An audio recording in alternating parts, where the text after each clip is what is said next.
சிந்து வெளியில இப்போது நாம் அறியப்படுகின்ற இந்த கூட்டல் குறி பல இடங்களிலே காணப்படுகிறது. இதை ஆய்வு செய்த S.R. ராவ் என்ற சமஸ்கிருத அறிஞர் இந்த குறி கூட்டலை குறிக்கிறது என்று நாம் நினைத்து கொண்டிருந்த வேளையில அவர் இது கூட்டல் குறி அல்ல, இது கடவுளை குறித்த சொல் என்று அவர் பதிவு செய்திருக்கிறார்.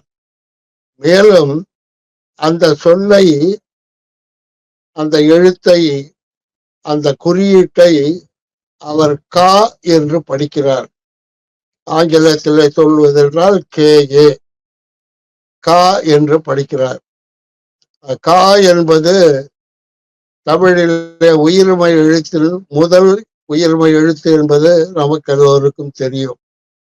இப்ப இந்த கா என்ற சொல்லுக்கு அவர் சொல்லுகின்ற பொருள் கடவுள், காப்போன், தலைவன், படைத்தலைவன், இப்படி பல பொருளை அவர் சொல்லுகிறார். இந்த அடிப்படையிலே சிந்துவெளி நாகரிகத்திலே அந்த கா என்ற எழுத்து கடவுளுக்கு நிகராக சொல்லப்பட்டிருக்கிறது என்று ஒரு சமஸ்கிருத அறிஞரே கூறுகிறார். இந்த கா என்ற எழுத்து தமிழின் முதல் உயிர்மை எழுத்து என்பதை அவர் அறிந்திருந்தாரா என்று தெரியவில்லை. ஆனால் இதே கா என்ற எழுத்து எகிப்திலே ஒரு கடவுளாக அறியப்பட்டிருந்தது. அந்த காலத்திலே மெம்பிஸ் என்ற நகரிலே கா என்ற கடவுளுக்கு ஒரு கோயில் இருந்தது.